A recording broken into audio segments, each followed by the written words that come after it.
नमस्कार, मैं हूं संदीप चौधरी। पूरी दुनिया की, पूरे देश की और खास बिहार की निगाहें बिहार पर ही टिकी हुई हैं। 11 घंटे हो चुके हैं दर्शकों, काउंटिंग जारी है, मतगणना जारी है। और इस सवाल, अब की बार किसका बिहार, इस सवाल का जवाब अभी भी अटका हुआ है। जो स्क्रीन पर आंकड़े दिखा रहे हैं, एनडीए को यानी कि बीजेपी जेडीयू गठबंधन को बढ़त मिलती तो दिख रही है। जादुई आंकड़ा 122 का है, उससे एक ऊपर 123 पर है। आरजेडी अभी जो जादुई आंकड़ा है उससे 9 दूर 113 पर है। पर 2-3 सीट इधर उधर और खेल पूरा पलट सकता है।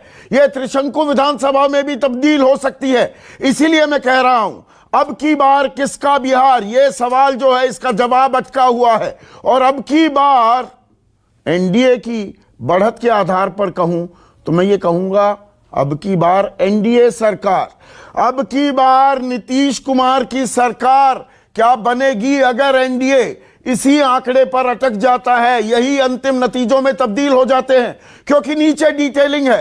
एनडीए में बीजेपी 74 सीटों के साथ दूसरे नंबर की पार्टी, जेडीयू के खाते में महज 41 सीटें जाती दिख रही हैं।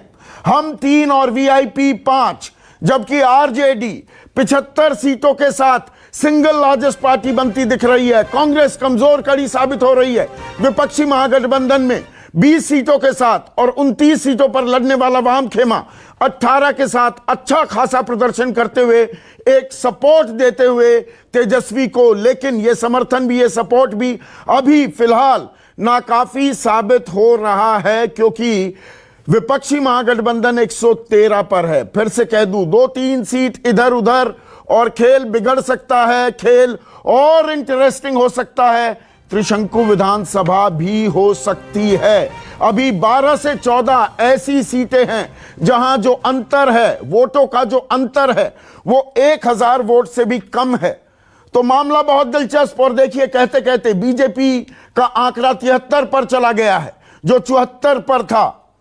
अब मेरे साथ आरजेडी के प्रवक्ता, उनके युवा चेहरा डॉक्टर नवर किशोर जुड़ चुके हैं।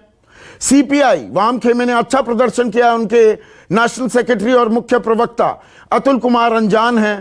कांग्रेस की तरफ से उनके राष्ट्रीय प्रवक्ता अभय दुबे को मैं स्क्रीन पर देख सकता हूं। अभी सत्ताधारी एनडीए गठबंधन के 2 खास मेहमान भी जुड़ने वाले हैं। शाहनवाज हुसैन राष्ट्रीय प्रवक्ता हैं और देश के सबसे युवा कैबिनेट मंत्री रह चुके हैं, वो भी आ गए। राजीव रंजन जेडीयू के मुख्य प्रवक्ता मेरे साथ हैं। मेरे सहयोगी सुकेश रंजन और वरिष्ठ पत्रकार मुकेश कुमार सिंह स्टूडियो में मौजूद हैं।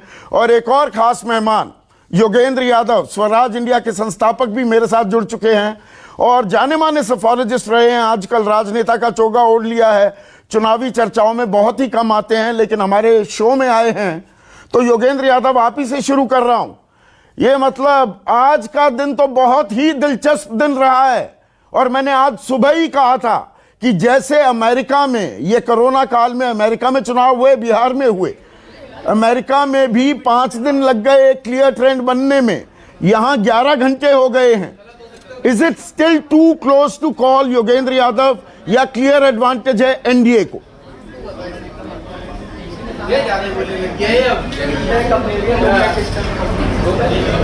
कहना कि कौन सरकार बनाएगा ये बिल्कुल संभव नहीं है। इस लिहाज से बहुत इंटरेस्टिंग है, एक दूसरे लिहाज से बहुत निराशाजनक है। इंटरेस्टिंग इसलिए है कि अब तक, हालांकि हम देख रहे हैं, आपने अभी बताया 123 पे, जब मैंने लास्ट देखा था 123 पे एनडीए चल रहा था, अब 122 की जरूरत है। अब 122 पे आ गया है। और विपक्ष महागठबंधन 114 पे चल रहा था। हाँ, तो आप 113 तकनीकी रूप से कह सकते हैं कि वो एनडीए आगे चल रहा है, लेकिन इसका कोई खास मतलब नहीं है। मतलब इसलिए नहीं है क्योंकि इन सारे 243 सीटों का जो रुझान हम दिखा रहे हैं, इसमें परिणाम सिर्फ 20 हैं। केवल 20 सीट हैं जो कि सीलबंद हो चुकी हैं। बाकी 223 के बारे में केवल रुझान है, यानी कि 223 सीटें हैं जो अभी भी लिफाफा खुला हुआ है। और उसमें, जैसा आपने इशारा किया, 3 या 4 इधर से उधर हुई और सारी समीकरण उल्टी दिखाई देने लग जाएगी। दूसरी बात यह भी ध्यान रखिए कि अगर एनडीए मेजॉरिटी से 2 भी नीचे रह जाती है तो एनडीए के पास उसकी भरपाई करने का कोई आसान इंतजाम नहीं है, क्योंकि अन्य में जिस पार्टी को आ रहा है वो है एमआईएम, जो और कुछ भी कर सकती है लेकिन बीजेपी को कम से कम ओपनली सपोर्ट नहीं कर सकती। और चिराग पासवान को फिलहाल जब मैंने आखिर में देखा था तो एक भी सीट पर उन्हें बढ़त हासिल नहीं थी। बिल्कुल, अभी यानी जीरो कि बटे एनडीए लड्डू के है। पास जो कुछ भी है ले दे के वही है जो दिख रहा है, उससे फालतू कुछ नहीं है उनके पास। पर एक तो और इसलिए चीज हम इस बताइए, संभावना इसका से इनकार मतलब क्या नहीं है? कर एक बात सकते। ये साफ हो रही है योगेंद्र यादव, ये कोई वेव इलेक्शन नहीं था कि बिहार की जनता ने ओवरवेलमिंगली किसी के पक्ष में वोट डाला हो। ये बिल्कुल कांटे की टक्कर है। इसमें चाहे डबल इंजन सरकार की बात हो, एंटी इनकम्बेंसी साफ दिख रही है नीतीश कुमार के खिलाफ, और साथ ही साथ एलजेपी ने वोट कटवे की भूमिका भी निभाई है।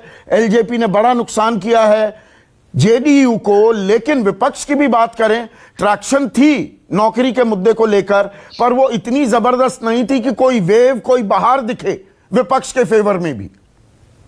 बिल्कुल आपने ठीक कहा संदीप भाई, और वही मैं कह रहा था, मेरी निराशा है कि चुनाव का परिणाम तो है लेकिन कोई स्पष्ट जनादेश नहीं है।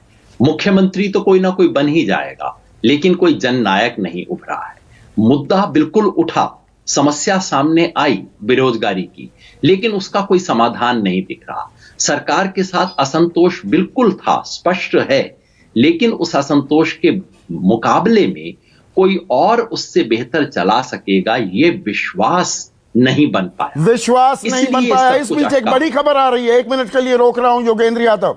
मुख्यमंत्री आवास, एक अन्य मार्ग पर पटना में नीतीश कुमार के आवास पर बीजेपी नेता उनसे मिलने पहुंचे हैं। संजय जायसवाल, नित्यानंद राय, सुशील मोदी उनसे मिलने वहां पर, भूपेंद्र यादव भी जो प्रभारी हैं बीजेपी बिहार के, वो भी अब नीतीश कुमार के घर पर पहुंचे हैं।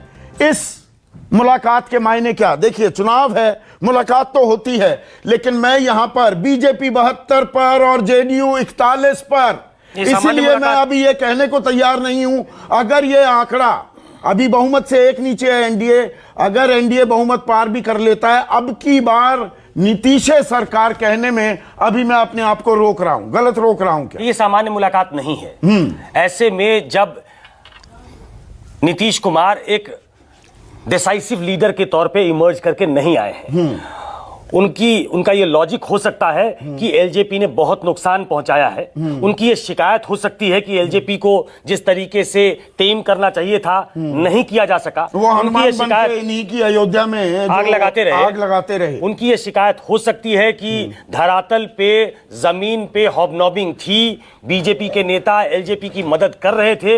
ये तमाम शिकायतें हो सकती है, लेकिन 41 और 72 ये नीतीश कुमार को एक कमजोर पोजीशन में डालता है। आ गए हैं हमारे स्टूडियो में। हाँ, इनका स्वागत है। हाँ, एक वाजपेयी आ गए हैं, नेशनल वाइस प्रेसिडेंट और राजीव रंजन एलजेपी के। राजीव रंजन जी पटना से जुड़े हैं, उनको बहुत पसंद नहीं आया होगा। हाँ। वो एलजेपी ने उनका खेल खराब किया है, ये बात नीतीश कुमार कह सकते हैं इशारों में, लेकिन क्या ऐसे में अगर वो बहुमत पा भी लेते हैं, मैं एक आंकड़ा ऐसा बताता हूं कि अभी बहुमत से एक दूर है, पर पा भी लेते हैं, तो क्या नीतीश कुमार वो डिसाइसिव सीएम होंगे? क्या वो डिसाइसिव लीडरशिप जो नीतीश कुमार की आज तक रही है, 2005 के बाद अब तक का सबसे खराब प्रदर्शन है।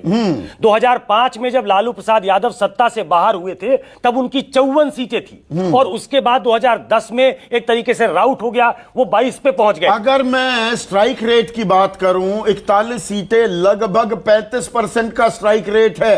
यानी कि यहां अगर हम पुराने अंदाज में कहें, कंपार्टमेंट आई है इस नतीजे में नीतीश कुमार की। बिल्कुल, वो मतलब अगर थोड़ा और नीचे गए तो ग्रेस मार्क के साथ पास करेंगे। एग्जैक्टली। तो नीतीश कुमार जो आज तक एक नायक के तौर पे थे, वो अपने कंधे पे बीजेपी को लेकर चलते थे, और ऐसी स्थिति थी कि वो ड्राइविंग फोर्स थे। अब क्या वो एक लेम डक सीएम हो जाएंगे? अगर वो सीएम बनने के लिए तैयार होते हैं, पहले ये अपनी जो मॉरल अथॉरिटी है क्या बनाए रखेंगे इस नंबर के साथ? क्या नीतीश कुमार ये कहेंगे कि आपके नंबर्स आए? क्योंकि उन्होंने बीच में जो इंटरव्यू दिया था, मैं खत्म कर रहा हूं संदीप, बीच में जो उन्होंने इंटरव्यू दिया था, कहा रहे हमने खुद से घोषणा थोड़ी की, ये तो बीजेपी ने घोषणा की थी। तो अब जबकि बीजेपी के 72 और इनके 41, क्या कोई चेंज होगा? क्या नीतीश कुमार अपनी तरफ से ये कहेंगे या बीजेपी के नेता बयान देने लगे हैं? वो छोटे नेता हैं, क्या वो बयान क्या आने लगे हैं? क्या वो अश्विनी चौबे का भी बयान आ गया था, केंद्रीय मंत्रिमंडल में जा सकते हैं। चलिए, अभी तो बीजेपी ने कह दिया कि वो एग्जिट पोल के हिसाब से उन्होंने कहा था, उनका अपना बयान था। लेकिन इन नतीजों के बाद बीजेपी के छोटे नेताओं का तो बयान आना शुरू हो गया है। क्या ये एक सोची समझी रणनीति है? क्योंकि इसमें विन विन सिचुएशन में अगर कोई है इस पूरे जनादेश इसको अगर कहा जाए तो वो है बीजेपी। तो वो बीजेपी है, वो नंबर 1 पार्टी बनती है। हाँ। वो जेडीयू को कमजोर करके नंबर 1 नहीं है। नहीं, इस गठबंधन में नंबर 1 पार्टी बनती है, एक अच्छे मार्जिन के साथ बनती है। और नीतीश कुमार को ऐसा लगता है कि वो डेसिमेट हो गए। नीतीश कुमार की स्थिति इस पूरे गठबंधन ने, भले एलजेपी ने खराब की हो, लेकिन खराब तो कर दी। रेहान, आप एक और ग्राफिक चला रहे थे, वो भी बताना बहुत जरूरी है। 10 सीटें ऐसी है जहां कांटे की टक्कर है, इसीलिए जो हम आंकड़ा यहां पर दिखा रहे हैं 121। एनडीए अभी भी बहुमत से 1 दूर, आरजेडी बहुमत से 8 दूर, लेकिन 10 सीटों पर टाइट फाइट है। टाइट मतलब 200-400 वोटों के अंतर पर यह जंग वहां पर चल रही है। तो अभी इंतजार करना होगा। और अभी ये कहना अब की बार किसका बिहार, ये अभी भी जल्दबाजी है। 11 घंटे से काउंटिंग चल रही है। ये अपने आप में बहुत ही दिलचस्प दिन है। आज मंगल को किसका मंगल होगा, ये एक बड़ा सवाल है। आज शुरुआत ही मैंने अपने प्रसारण की यही शब्दों के साथ की थी। अब यहां पर राजीव रंजन, अब की बार एनडीए सरकार कह दूं तो चलेगा, पर अब की बार नीतीश सरकार कहने में मुझे अभी हिचक हो रही है। हिचक नहीं, अभी मैं कहने को तैयार नहीं हूं। गलत तो नहीं हूं मैं, राजीव रंजन? देखिए, अब की बार नीतीश कुमार कहा जाता था, नीतीश सरकार तो नहीं कहा गया। नहीं, हम अब की बार किसका बिहार, अब की बार नीतीश कुमार मान लीजिए, अब की बार नीतीश कुमार एनडीए की सरकार बननी है। हाँ। और ये एक जाना पहचाना एक अलायंस है। इस अलायंस में 2 दशक से ज्यादा का साथ भाजपा और जदयू का रहा है।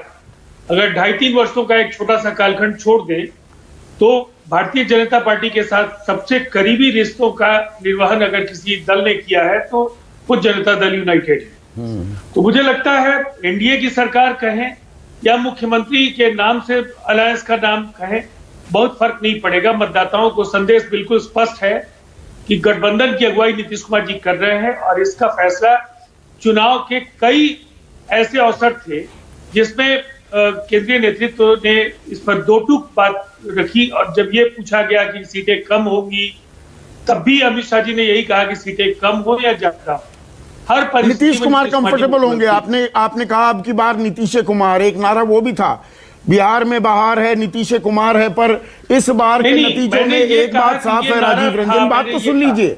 इस बार के नतीजों में, रुझानों में एक बात साफ है, राजीव रंजन। 120 पर आ गया है आपका आंकड़ा, 115 पर आरजेडी। अब की बार नीतीश कुमार के खिलाफ सबसे ज्यादा एंटी इनकम्बेंसी भी है। नुकसान आपको हुआ है, 40 पर आ गए हैं आप। उसे आप एंटी इनकम्बेंसी का नाम मत दीजिए। अच्छा, मुझे ऐसा लगता है कि राजद ने प्लांट कराया चिराग पासवान को, और चिराग पासवान एनडीए के साथ नजदीकी का दावा जो भी करते रहे हो, अच्छा, वो पूरी तरह से तेजस्वी यादव और कांग्रेस के इशारे पर काम कर रहे थे। अच्छा, राजद ने प्लांट करवाया, बीजेपी के हनुमान बने घूम रहे थे, खाते में सुन वो हनुमान बने घूम रहे थे बीजेपी के। अभी हम भी बोलेंगे। हाँ, राजीव रंजन, वो तो कह रहे हैं हम बीजेपी के हनुमान हैं। बीजेपी ने तो कभी नहीं कहा कि वो उनके हनुमान हैं। बीजेपी ने तो उनको वोट कटवा कहा। तो आरजेडी और कांग्रेस ने भी कब कहा है? हमको भी तो जवाब देना पड़ेगा। हाँ, एक मिनट, एक बात मैं जोड़ देता हूं। हाँ, देखिए, राजीव रंजन कह रहे हैं उसमें कुछ हद तक एक तथ्य भी आ सकता है। आप राघोपुर की सीट ले लीजिए। राघोपुर की सीट पे एलजेपी ने जो परफॉर्म किया है, वो शुरुआती दौर में ऐसा लग रहा था कि एलजेपी के वोट अगर बीजेपी के साथ जोड़ दिए जाए हाँ, तो तेजस्वी दिक्कत में आ जाएंगे। हाँ। तो अगर ऐसी सीटों का उदाहरण दिया जाए तो ये कहा जा सकता है कि वो किसके साथ मिले हुए थे? क्या वो वहां राजद के हनुमान है आप? एक बात किसके हनुमान है आप? अब राजीव रंजन जी बुरा मान जाएंगे। देखो, इन्होंने क्या इमेजिनेशन करके कह दिया कि हम तेजस्वी के साथ मिले हुए। अब हम क्या कहते हैं, रात को 2 बजे रिजल्ट आने के बाद अगर ये तेजस्वी से निकाह कर लेंगे तो कौन जिम्मेवार है? पिछली बार बीजेपी से निकाह किया आरजेडी के साथ सरकार बनाई थी नहीं बनाई थी, और रात को 3 बजे जाके पलट गए। तो अभी इनका क्या भरोसा है? पहली बार ये खूब चीफ मिनिस्टर थे और वो डिप्टी चीफ मिनिस्टर थे, सेम उसी अगर लहजे में चले गए तो क्या होगा? तो देखिए, बीजेपी ने खड़ा किया था ना आपको। नहीं, हमें क्यों बीजेपी खड़ा करेगी? देखिए, ये विरोध है, बिल्कुल कंप्लीटली विरोध है। हम एक पॉलिटिकल पार्टी हैं, राजनीतिक पार्टी अपना हित सबसे पहले देखती है, कोई भी पार्टी होगी, और वही हमने देखा। हमें ये लगा, हमें नुकसान तो जेडीयू का किया ना। एक सेकंड, हमें ये लगा कि बिहार का अगर भला करना है तो नीतीश बाबू को गिराना है सबसे पहले। इसमें क्या बुराई बात है भाई? क्यों आप हमको कह रहे हो कि बीजेपी के इशारे से हमने किया? क्यों आप हमको कह रहे हो कि बीजेपी की बी टीम है? बीजेपी की क्यों है? हमें टोटल विनर तो बीजेपी है, बड़ी पार्टनर बीजेपी बन गई। अब नीतीश बाबू उनके हिसाब से चलेंगे, पहले उनको नीतीश बाबू के हिसाब से चलना पड़ता था। कोई हमारी सगाई हो रखी है क्या? एक बात बताइए, हम यूपी में भी रहे, एनडीए में भी रहे, कहां दिक्कत है उसमें? देखिए, हमारा इंटरेस्ट ये था, हमारा विजन ये था कि ये 21 पन्नों का हम विजन डॉक्यूमेंट रख रहे हैं। हम यूथ हैं, हम यंग हैं, बिहार की जनता। अब एनडीए का आंकड़ा बहुमत से 3 नीचे हो गया है, और एनडीए और विपक्षी महागठबंधन में, 1 मिनट आ रहा हूं, अब 1 मिनट, सबको मौका मिलेगा। और एनडीए और आरजेडी गठबंधन में आंकड़ा फासला रह गया है सिर्फ 3 सीटों का। अब 2-4 सीट उधर उधर, जो मैं पहले से कह रहा था। हाँ। ये 8 जो आप नंबर देख रहे हैं, मैं जो आखिरी देख कर आया था, उसमें 5 से 6 विधायक ऐसे हैं जो बीजेपी के साथ नहीं जाना पसंद करेंगे किसी भी कीमत पर। ओवैसी के 4 या 5 हैं। 5 तो ओवैसी किस तरफ जाएंगे? फिर ये उनकी पोजीशन को, आरजेडी अलायंस जो है उनकी पोजीशन को कंसोलिडेट करता है। और वो जो 7 बजे की शुरुआत की थी, मैंने कहा था त्रिशंकु विधानसभा भी हो सकती है क्या? थोड़ा 1 मिनट यहाँ पर शाहनवाज हुसैन को स्क्रीन पर रखिए, सिर्फ 1 मिनट। राजीव, बात करते करते 120 और 115 भी हो गया। 120 115 है, पर त्रिशंकु विधानसभा हो रही है क्या? ये मामला अटक गया है क्या, शाहनवाज हुसैन? देखिए, जैसे मेरा नाम लिया 120 हुआ ना, तो बड़ी देर से मैं देख रहा था, घटा रहे थे आप। हाँ। हम लोग 140 के करीब जीतेंगे। हाँ। जो सीटें अभी फंसी हुई हैं उसमें बहुत सी सीटें, हम तो हर जिले में बीच में ब्रेक में फोन जब आप बात कर रहे थे मेरी उपेक्षा करके, तो मैंने सोचा जब तक मैं पूरी जानकारी और ले लूं। हाँ। तो जैसे भागलपुर में एक सुल्तानगंज की सीट है, हाँ। जो 200-400 वोट से ऊपर नीचे हो रही है, और भागलपुर टाउन की सीट तो हम 900 वोटों से हार गए। आप बड़ा तो शाहनवाज भाई बड़े भाई हैं, हम कैसे आपकी उपेक्षा कर सकते हैं? उपेक्षा जो कर रहा है वो आप जानते हैं, हम पर उपेक्षा की लानत क्यों मर रहे हैं? नहीं, मैंने कहा कि हमारे बारे में जो राय बना रहे हैं, यानी बीजेपी के बारे में, हाँ। वो राय बनाते हुए बीजेपी की राय तो ले लें। हाँ। और वो एक राय साफ है कि हमने एनडीए गठबंधन में ईमानदारी से चुनाव लड़ा, अपनी सीटों पर भी मेहनत किया, जदयू की सीटों पर भी मेहनत किया, एक आध जगह जो शिकायतें आई कार्रवाई भी किया, जो हमारे बागी लड़े उनको पार्टी से भी निकाला। जेडीयू के 1-2 एमपी थे, जैसे हमारे एक एमपी को जेडीयू की ने अपने एक एमपी को, जिनकी लड़की लड़ रही थी लोजपा से, उसको बाहर निकाला। एक आध जगह और शिकायतें थी, वो भी उन्होंने सख्ती की उस पर। तो हम लोग बहुत ईमानदारी से चुनाव लड़े हैं। पर जेडीयू सिर्फ 39 सीटों पर सिमटती दिख रही है शाहनवाज हुसैन, तो एंटी इनकम्बेंसी तो कहीं थी।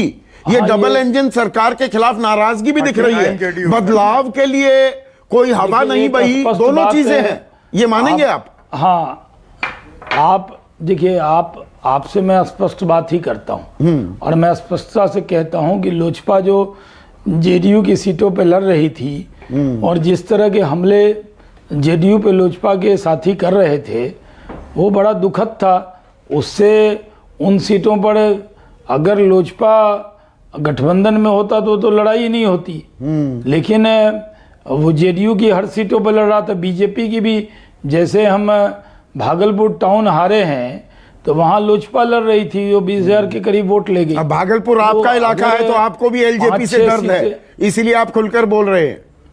नहीं, हम टाउन में भागलपुर टाउन में हम सिर्फ 900 वोट से हार गए। तो आप जानते हैं कि हम तो भागलपुर लोकसभा भी 8,000 वोट से हारे थे। मतलब एक बार 14 में फिसल गए, तो बहुत कम वोट से फिसले थे। यहाँ भी इस बार वो कहानी दोहराई कि भागलपुर टाउन हम सिर्फ 927 वोट से हार गए। और वहां लोजपा का भी उम्मीदवार था, तो लोजपा कई जगह भारतीय जनता पार्टी को भी नुकसान हुआ है। तो आपने लोजपा को अभयदान दे रखा था ना, आशीर्वाद दे रखा था, अपना हनुमान बना रखा था, आपका भी नुकसान कर दिया। नहीं, अरे भाई हनुमान कभी राम का नुकसान करते हैं क्या? नहीं, वो लंका के बजाय अयोध्या में आग लगा दी। ये यशवंत देशमुख के शब्द है, मेरे नहीं, पर मुझे ठीक लगे मैं इस्तेमाल कर रहा हूं। हनुमान का मतलब होता है राम भक्त हनुमान। तो जो राम के मन में है वो करना चाहिए ना।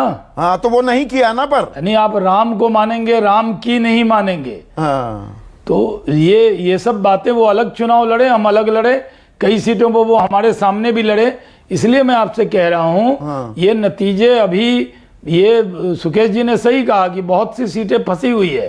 ये जो आंकड़े, जैसे किशनगंज इलाके का एक संदेश, चौधरी जी अगर 30 सेकंड दें तो मैं कह दूं, बोलिए ना, कि उस इलाके में यानी किशनगंज लोकसभा में जो आज कांग्रेस का उम्मीदवार जो एक जीत गया था, लेकिन वो उम्मीदवार ऐसे जीत गया था लोकसभा में, एमआईएम वहां मजबूत स्थिति में थी। तो किशनगंज लोकसभा में वो बैसी, अमोड़, कोचाधामन, बहादुरगंज ये सब सीटें जीत गए, और एक सीट वो जोकीहाट भी जीत गए। वो आपने ओवैसी का जिक्र कर दिया, वही खबर मैं यहाँ पर दिखा रहा हूँ। ओवैसी की पार्टी एआईएमआईएम 5 सीटों पर बढ़त बनाए हुए है। अब ये ऐसी ही जस की तस जो स्थिति हम दिखा रहे हैं। एक मिनट सुनिए, तो 119 116 यही अंतिम नतीजे आते हैं। तो ये तो त्रिशंकु विधानसभा होगी। ओवैसी आपके साथ जाएंगे? ओवैसी गेम चेंजर, क्या मतलब सत्ता की चाबी ओवैसी के हाथ में आ जाएगी क्या? आपको देंगे ओवैसी समर्थन? मुस्लिम विधायक जीते हैं। हाँ, सुन लीजिए ना आप, उनके बैसी से, अमौर से, कोचाधामन से, बहादुरगंज से और जोकीहाट से, ये 5 सीटों पर उनके माइनॉरिटी के उम्मीदवार जीते हैं। और उन सीटों पर एक संदेश ये है कि कांग्रेस को संदेश गया।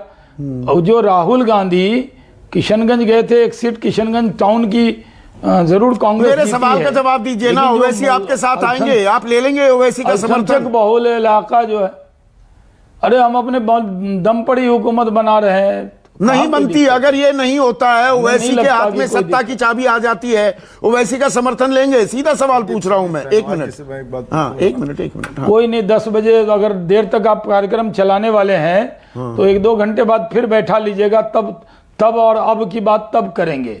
अब की बात फिर मैं बैठ जाऊंगा, मेरी तबीयत बहुत अच्छी नहीं थी। नहीं, तब करेंगे ना। काल्पनिक सवालों का जवाब चौधरी साहब कैसे दूंगा मैं? हम तो आत्मविश्वास से लबरेज हैं कि मुकेश कुमार सिंह आपसे सवाल पूछना चाह रहे हैं। पूरी तरह से सरकार बनाएंगे, इसमें कोई शक नहीं है। नवाज जी, आपने एक उपमा दी, एक सवाल मेरा आपसे है। आपने एक उपमा दी कि राम की सुनेंगे लेकिन राम की बात को मानेंगे नहीं, यानी राम को तो अपना नेता मानेंगे नहीं, राम को मानेंगे, राम की नहीं मानेंगे। राम की नहीं मानेंगे, बहुत अच्छी बात कही आपने। मैं उसी मर्यादा बात से जोड़ के एक बात राम ने जो कहा, वो मर्यादा बहुत लोग तोड़ देते हैं ना भाई। राम जी को मानिए, राम जी की बात नहीं मानिए। उसी बात को आपसे पूछ रहा हूं, चूंकि उसमें एक राजनीति घुसी हुई है। मैं आपसे चाहता हूं, वरिष्ठ नेता हैं आप, पार्टी के निर्णय लेने वाले लोगों से करीब से जुड़े हुए हैं, मैं ये समझना चाहता हूं कि क्या ये जनादेश ये बताता है कि इसका खामियाजा जो नतीजों के रूप में दिखाई दे रहा है, एलजेपी का खामियाजा, उसका आप एलजेपी को कोई सबक सिखाना चाहेंगे? क्या एलजेपी को आप गठबंधन से बाहर करेंगे क्योंकि उन्होंने गठबंधन को नुकसान पहुंचाया है? ये कैसी राजनीति है कि नहीं साहब, हमारी आपसे नहीं बनी और हम गठबंधन में भी बने हुए हैं और उसके बावजूद गठबंधन में पलीता भी लगाएंगे? ये किस तरह की बात है? ठीक है, शहनवाज हुसैन जवाब दीजिए। नहीं, वो बिहार में हमारे गठबंधन से बाहर गए। हमारा गठबंधन था जेडीयू, हम और वीआईपी के साथ। हमने अपनी सीटों में से 11 सीट वीआईपी को दी थी। नीतीश कुमार जी ने जेडीयू की अपने कोटे से 7 सीट मांझी जी की पार्टी को दी थी। हम बराबर लड़े, उसमें हम उन्होंने अपने गठबंधन से बाहर निकालेंगे क्या दिल्ली में? सीधा सवाल है शहनवाज हुसैन जी को दी। बात कुछ पूछी जा रही है, एक मिनट। ये चुनाव चर्चा हो रही है बिहार पे। अब देखिए 120 हो गए ना अभी फिर। वो जब भी आप मुझसे बात करते हैं आपका आंकड़ा बढ़ जाता है। मुझसे बात करते रहा कीजिए आप। नहीं, अब वो थोड़ा सुबह विपक्षी भी महागठबंधन जब की भी मैं आज बात आपके करने लगे। साथ नवल जी था- को चाहिए कि बीच में आ जाए। हाँ, वो इसीलिए नवल कहने ना लगे कि आपस में बात करके सीट बढ़वा लेते हैं। नवल और साथ में अभय दुबे स्क्रीन पर। नवल, अभी भी उम्मीद बरकरार है? आपका तो ट्विटर हैंडल भी कहता है सरकार हम ही बनाएंगे, मनोज झा भी ताल ठोक रहे हैं। अभी गेम बचा है क्या? उम्मीद बाकी है? नहीं, संपूर्ण विश्वास है इस पे कि सरकार महागठबंधन की बनेगी। और ये बदलाव जो देख रहे हैं ना आंकड़ों में, ये बिहार सरकार में बदलाव के पूर्ण संकेत हैं कि इस सरकार को बदलनी है। और यही जनादेश अंतिम होगा कि सरकार जो 15 साल में जो उन्होंने काम किया है और जिस तरह से परेशान किया है, उसका खामियाजा उनको भुगतना पड़ेगा। और निर्णय बदलाव का ही होगा, अंत में बदलाव ही होगा, यही हम लोग अभी भी मानते हैं और ये होगा भी। नहीं, पर वो बदलाव की एक जो लहर होती है, लहर नहीं दिखी ना। एंटी इनकम्बेंसी भी दिखी है, आपकी थोड़ी ट्रैक्शन दिखी। हाँ, नौकरी का मुद्दा लोगों को आकर्षित आपने किया, पर उस हद तक नहीं कर पाए कि लोग सत्ता पक्ष को उखाड़ फेंके। अभी भी सत्ता पक्ष आपसे आगे है, यह भी हकीकत है नवल। नहीं, लेकिन एंटी इनकम्बेंसी इतना तो है ना कि नीतीश कुमार 40 से नीचे चले गए। ये क्या एंटी इनकम्बेंसी नहीं है? तो 20 से नीचे, मॉडल ग्राउंड पे रिजाइन कर देना तो चाहिए। 20 पर कांग्रेस है जो आप साथ लेकर चले। कांग्रेस का स्ट्राइक रेट तो जेडीयू से भी कम है, कांग्रेस का स्ट्राइक रेट तो 30% से भी कम है।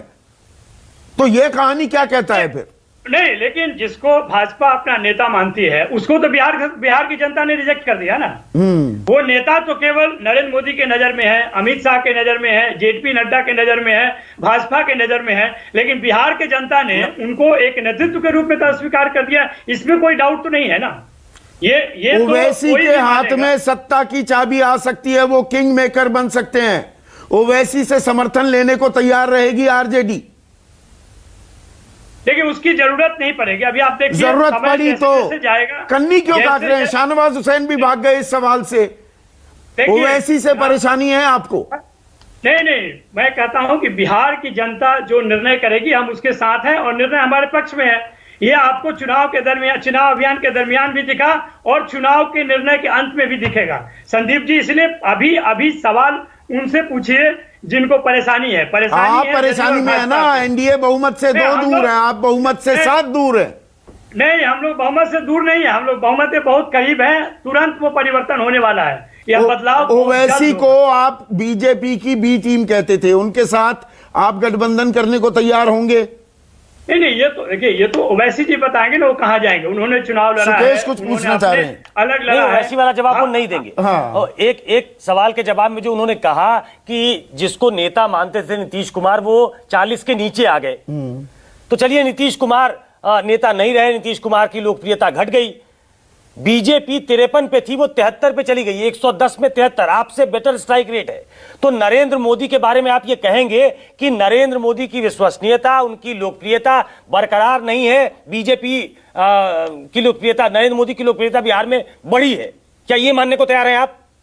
देखिए, रीजनल पार्टी जो है वो किसी भी रीजन के लिए, स्टेट के लिए ओरिजिनल पार्टी है। अगर रीजनल पार्टी को देखें तो उसमें आरजेडी सबसे आगे है। इसका मतलब है कि बिहार की जनता अपने हितों के लिए सबसे ज्यादा आरजेडी को पसंद करती है, इसमें कोई डाउट नहीं है। नरेंद्र मोदी जी आते हैं और क्या कहते हैं और कैसे बात करते हैं, उनका एक अलग तरीका है। लोगों को भटकाने का, मुद्दों से भटकाने का अलग। उन्होंने बिहार की बात कहाँ की? बड़े दिल से कहा तारीफ क्या- कर दीजिए थोड़ा, क्या है? अरे अभी बढ़त तो बनाई हुई है, लेकिन अभय दुबे, क्या आप ये मानेंगे आप कमजोर कड़ी साबित हो रहे हैं? विपक्षी महागठबंधन वरना बहुमत के आंकड़े के पार भी होता, आप 70 में से 20 सीटों पर आगे हैं।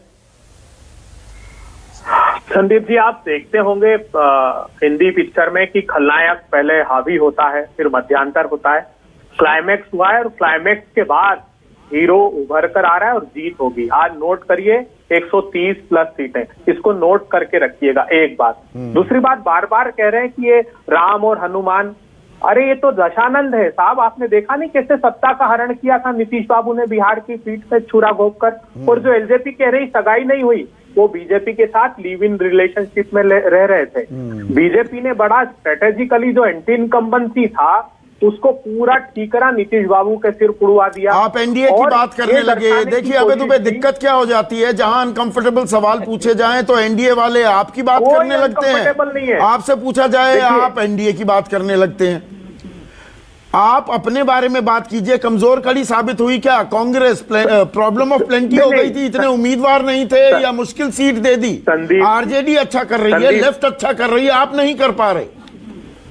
संदीप जी, जब महागठबंधन में लड़ते हैं तो सीटें सारी आपके अनुकूल नहीं मिलती, एक बात ध्यान रखिए। ऐसा नहीं है कांग्रेस का जो वोट है वो आरजेडी में ट्रांसफर हुआ, कांग्रेस का जो वोट है वो लेफ्ट में भी ट्रांसफर हुआ उन सीटों पर, तो कलेक्टिवली हमको देखना तो आरजेडी और लेफ्ट का वोट आपके खाते में नहीं गया क्या? सीटों का जब बंटवारा होता है तो हो सकता है कांग्रेस जो अपेक्षा कर रही थी वो अनुकूल सीटें नहीं मिली, तो इसलिए कुछ कुछ कॉम्प्रोमाइज सबको करना पड़ता है और ये कलेक्टिव जीत होती है। इसको आप अलग से नहीं देख सकते कि 20 कांग्रेस को मिली, 18 मिली या 77 मिली। मैं तो ये देख रहा हूं कि जो भारतीय जनता पार्टी के प्रत्येक प्रवक्ता, आपने भी अभी शाहनवाज जी से पूछा, सबने कहा कि एलजेपी एनडीए में तो बना रहेगा दिल्ली में, क्योंकि ये तो राज्य का चुनाव है। इससे साफ हो गया कि जो बीजेपी ने बिहार के साथ षड्यंत्र किया वो ये किया कि अच्छा, एक बात बताइए, नवल ने जवाब नहीं दिया अबे दुबे, ओवैसी के हाथ में सत्ता की चाबी आ सकती है, वो किंग मेकर की भूमिका में हो सकते हैं, यही रहे अगर अंतिम नतीजे कोई 122 के जादुई आंकड़े को छू नहीं पाया। आप ओवैसी को बी टीम मानते हैं बीजेपी की, उनसे हाथ मिलाने के लिए तैयार होंगे आप? देखिए, राजनीतिक दलों की परिपक्वता तो यही कहती है कि काल्पनिक सवालों का जवाब न दिया जाए। मैं 130 अगर सीटें कह रहा हूं तो पूरे आत्मविश्वास के साथ कह रहा हूं, क्योंकि मैंने फीडबैक लिया है। जो आपकी टैली है इससे और ज्यादा इंप्रूवमेंट है, 119 पर हम लोग हैं, मैंने जो अभी दफ्तर में पूछा है। आप प्रतीक्षा कीजिए थोड़ी सी, ये जो उल्टे हाथ से लालटेन पकड़ी है उसका अंधियार के खिलाफ ही इस्तेमाल होगा और पूरे के पूरे बिहार को वो रोशनी देगी। आश्वस्त रहिए आप इस बात के लिए, आवश्यकता ही नहीं पड़ेगी हमको किसी दूसरे दल। तो दोनों तरफ ताल ठोकी जा रही है कि हमारी सीट बढ़ेंगी, हमारी सीट बढ़ेंगी। अतुल कुमार अंजान आपके पास आ रहा हूं, लेकिन राजीव रंजन पहले मुझे ये बताइए, मैंने कार्यक्रम के शुरुआत में ही आज 7 बजे की जो बड़ी खबर थी वो ये कि संजय जायसवाल, सुशील मोदी, नित्यानंद राय, भूपेंद्र यादव एक अन्य मार्ग मुख्यमंत्री नीतीश कुमार से मुलाकात कर रहे हैं। क्या बात हो रही है वहां पर, क्या बात हो रही होगी, थोड़ा बताएंगे? अब मैं तो आपके साथ बैठा हूं, इसीलिए बेहतर होगा कि या तो वो तीनों बताएं या मुख्यमंत्री जी स्वयं बताएं। नहीं, अभी नतीजे, अंतिम नतीजे नहीं आए हैं। ये पीपल अलायंस है, हाँ, हमारा भारतीय जनता पार्टी और बाकी 2 पार्टियों के साथ पीपल अलायंस, और इस अलायंस के मुखिया नीतीश कुमार जी होंगे। ये फैसला पहले हुआ, सत्ता में आएंगे तो मुख्यमंत्री नीतीश कुमार जी होंगे। ये सारे फैसले पहले लिए जा चुके हैं। नहीं, नीतीश कुमार नाराज तो नहीं है, जिस तरह से ये जो नतीजे आए हैं, एंटी इनकम्बेंसी का सारा ठीकरा नीतीश कुमार पर फूट गया है। बीजेपी अनस्कैथ है, बीजेपी 73 सीटों पर आ गई है, उसका प्रदर्शन अच्छा है, तो नीतीश कुमार कहीं डिक्लाइन तो नहीं कर देंगे कि नहीं आप ही बन जाइए, अब आप ही बड़े भाई हो गए हैं हमारे, हम तो छोटे भाई की भूमिका में आ गए, आप ही बन जाइए। अभी मनोज झा कुछ दावा कर रहे हैं, आरजेडी के राज्यसभा सांसद। अभी सवाल का जवाब लेता हूं। किया जा रहा है तो मैं पुनः कहूंगा कि माननीय नीतीश जी, आप मुख्यमंत्री अब चंद घंटों के लिए हैं और कलंक मत ढोइए अपने सर पे, और आग्रह करूंगा प्रशासन के लोगों को, जहां तक मेरी बात जाती है, आप निष्पक्ष तरीके से अपना काम करिए। जीत हमारी ही होगी, आप कितनों विलंब कर लो, बस मैं आग्रह करूंगा कि लोग तमाम प्रशासन के लोग इस बात को समझें और मुख्यमंत्री जी भी समझें, उनके डिप्टी साहब भी समझें। बस इतना ही हमें कहना था। तो मनोज झा दावा करते हुए, आरजेडी दावा करती हुई, दोनों गठबंधनों की जो सीटों की टैली है वो बराबर है, कहीं कोई घपला ना हो, इस बात की बात कर रहे हैं। इस पर तो मैं आगे करूंगा, लेकिन राजीव रंजन, क्या नीतीश कुमार ये भी कह सकते हैं कि भैया अब आप बड़े भैया बन गए, बड़े पार्टनर हो गए, आपकी तो हमसे लगभग 2 गुनी सीट आ गई है, आप ही का कोई नेता बन जाए मुख्यमंत्री? देखिए, जिस समय पहली बार एनडीए के लिए उनको चेहरा बनाया गया, उस समय भारतीय जनता पार्टी हमसे बड़ी पार्टी, और पिछली बार भी महागठबंधन का अरेंजमेंट पहले तय था कि नीतीश कुमार जी अगुवाई करेंगे। सीटें हमसे ज्यादा आरजेडी को मिली, लेकिन नीतीश कुमार जी बिहार के मुख्यमंत्री, और आज भी कोई स्थिति में बदलाव आपको नहीं दिखेगा। मेजॉरिटी के साथ मुख्यमंत्री जी का दोबारा मुख्यमंत्री बनना बिल्कुल तय। मैं इतना जरूर कहूंगा कि जिस तरह से उदारता के साथ एलजेपी को काफी अवसर मिल रहा है, उनसे जरूर ये पूछा जाना चाहिए। वो बार बार बोलते हैं कि रात में हम कहां चले जाएंगे, इसकी चिंता उन्हें बहुत ज्यादा है, लेकिन एनडीए की राह में कांटे बिछाने का काम किसने किया, इस पर कुछ नहीं बोले। तो केंद्र में एनडीए से बाहर निकाल देना चाहिए एलजेपी को, अगुवाई की, इस पर वो कुछ नहीं बोले। और मुझे ऐसा लगता है इस तरह की राजनीति के लिए अभी बिहार, आज भी ऐसे राजनेताओं को बिहार कभी भी बर्दाश्त नहीं करता। चिराग पासवान और उनके पिता रामविलास पासवान जी का फर्क यही है, वो बहुत ही लचीले थे, उदार थे, और वो लंबे समय से अगर किसी भी गठबंधन में होते थे, एलजेपी को अब केंद्र में एनडीए से बाहर कर देना चाहिए। दल और गठबंधन बदले। राजीव रंजन, सीधा सवाल है, सूचना के लिए मैं बता दूं, ये बार बार बोलते हैं तो वहां चले गए, इनको ये शायद पता नहीं, उस समय ये राजनीति में नहीं होंगे, इनको पता भी नहीं होगा। रामविलास पासवान जी ने तो जितने दल, जितनी बार अलायंसेस बदले, वो एक मिसाल। अब आप पुरानी बात कहने लगे, मैं सीधा सवाल पूछ रहा हूं ना। आज जो हुआ है और आप साफ इशारा कर रहे हैं, तो एलजेपी को केंद्र के एनडीए गठबंधन से भी बाहर कर देना चाहिए, ये मांग करेंगे आप? देखिए, ये तो हमारा पुराना स्टैंड है। ये पुराना स्टैंड है। देखिए, छोटा सा जवाब, फिर अतुल कुमार जी, आप गवाह हैं। आपके प्रोग्राम में अक्सर मैं ये बात कहता था कि वो सिचुएशन आएगी चुनाव के बाद जब नीतीश कुमार खुद कहेंगे कि हम मुख्यमंत्री नहीं बनना चाहते। तो आपने कहा ये कैसे होगा? तो हमने कहा था अगर 20 सीट आई या 30 सीट आई तो क्या स्थिति बनेगी? अब सुनिए ना, मैं तो बोला नहीं बीच में। तो अब नीतीश कुमार की वही स्थिति बन गई है, और आप ये लिख लीजिए, नीतीश कुमार बीजेपी के अंदर में, प्लीज प्लीज प्लीज, मैंने बिल्कुल नहीं बोला, आपने कई अपशब्द यूज किए, मैंने बिल्कुल नहीं बोला, आई एम सॉरी, बिल्कुल नहीं बोला मैंने। आप सुनिए, आप सुनिए मेरी बात। देखिए, आप उसमें चिल्लाइए मत। एक minute Rajiv this is wrong, मैं संभालता हूँ। राजीव रंजन, हर चीज पर रिस्पॉन्ड नहीं करना, आपको पूरा वक्त दिया। राजीव रंजन, नहीं, मैं तो बोला नहीं बीच में। एक मिनट, मैं राजीव रंजन से बात कर रहा हूँ, आपको पूरा मौका दूंगा। राजीव रंजन, आपने कड़े शब्दों का भी इस्तेमाल किया है, अब इट इज ओनली फेयर एके वाजपेयी को अनइंटरप्टेड टाइम दीजिए। एके वाजपेयी, देखिए, मैंने इन्होंने कितने कड़े शब्दों का ठीक है, तो अब उनकी बात भी सुनिए ना, उन्होंने आपकी बात सुनी। राजीव जी, फ्रस्ट्रेशन में क्यों हो? अब आप बात कहिए। यस, मैं ये कह रहा हूँ कि नीतीश कुमार को मैं भी 40 साल से जानता हूँ, और उस वक्त से उनको जानता हूँ जब जनमोर्चा बना था, और मैं उनको जानता हूँ, आदतें उनकी जानता हूँ। मैं दावे से कह सकता हूँ कि वो इस परिस्थिति में मुख्यमंत्री नहीं बनेंगे। वो लालू के साथ तो चले जाएंगे दोबारा, तेजस्वी को डिप्टी सीएम बना सकते हैं और खुद मुख्यमंत्री बन सकते हैं, लेकिन बीजेपी के साथ नहीं जाएंगे। ये आप लिख लीजिए बात। तो ये आप दोनों की खालिश। संदीप, एक इंटरेस्टिंग बात है, एनडीए में बीजेपी से जब खटपट हुई तो उसको छोड़ के जाने वालों में अकाली हो, चाहे शिवसेना हो, चाहे चंद्रबाबू नायडू हो, अगर आपकी नहीं बनी तो आप उस अपने ही गठबंधन को चोट पहुंचाने वाला काम करेंगे। क्यों भाई? अगर आपकी नहीं बन रही, आप अलग हो सकते हैं, और लोगों ने भी ऐसा किया है। ये रास्ता एलजेपी ने क्यों नहीं चुना? ठीक है, ठीक है। अभी अब सीपीआई के नेशनल सेक्रेटरी के पास चलते हैं। Atul Kumar Ranjan, yet so near yet so far, अभी बहुमत के आंकड़े से बहुत दूर हो आप। एनडीए 1 पायदान दूर, आप 8 पायदान दूर। पड़ताल ठोकी जा रही है आरजेडी की तरफ से, सरकार तो हम बनाएंगे। क्या जानकारी है ऐसी आप लोगों के पास जो हमारे पास नहीं है? 122। संदीप जी, कभी कभी एक कदम 10 सीढ़ियों के बराबर होता है, और वो कदम उठ भी सकते हैं। 122 पर आ गया एनडीए। और जहां तक ये महागठबंधन की बात है ना, और जहां तक ये नहीं, अब 100 वो तो घटता बढ़ता जाएगा, अभी थोड़ा समय लगेगा, लेकिन वो जो एनडीए है ना, वो एक ऐसा कोरोना का केस है जो एसिम्प्टोमेटिक है, जिसको न खांसी आ रही है, न सांस फूल रही है, न बुखार है, लेकिन तड़प बहुत ज्यादा है, तड़प बहुत ज्यादा है। क्या केस है आप समझ लीजिए। ये पूरा एम्स परेशान है, सारे डॉक्टर परेशान है। लेकिन मैं एक बात कह रहा हूं कि क्या नीतीश कुमार जी इजाजत देंगे कि केंद्र के अंदर चिराग पासवान जी और उनकी पार्टी को स्थान मिले? नहीं।